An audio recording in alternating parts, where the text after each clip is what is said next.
Assassin's Creed 2 is all about the story of Desmond Miles, a guy in the present going through an experiment, and it's the sequel of Assassin's Creed 1.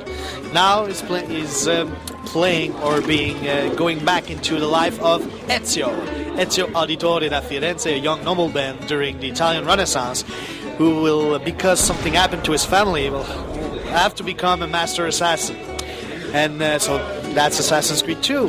You can choose your path.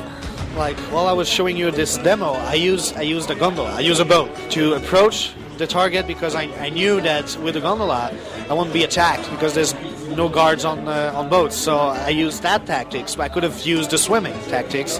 I could have gone on the rooftop first and assassinating all the archers before going to my main target.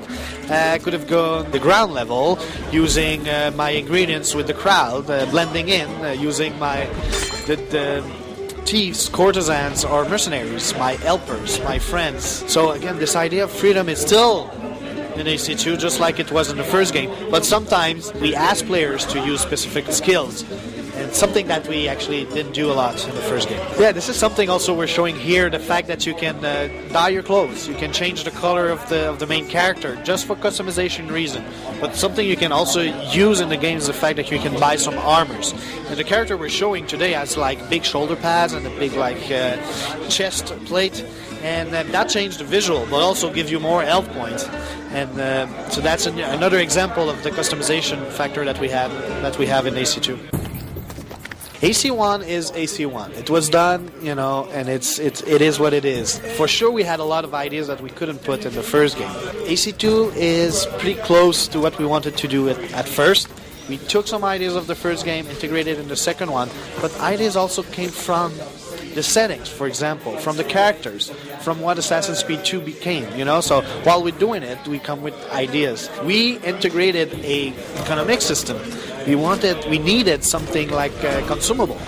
We say, oh, those helpers could be the one that you could hire and use the money that you have. And AC2 is pretty close to the first vision of what an Assassin's Creed game has to be.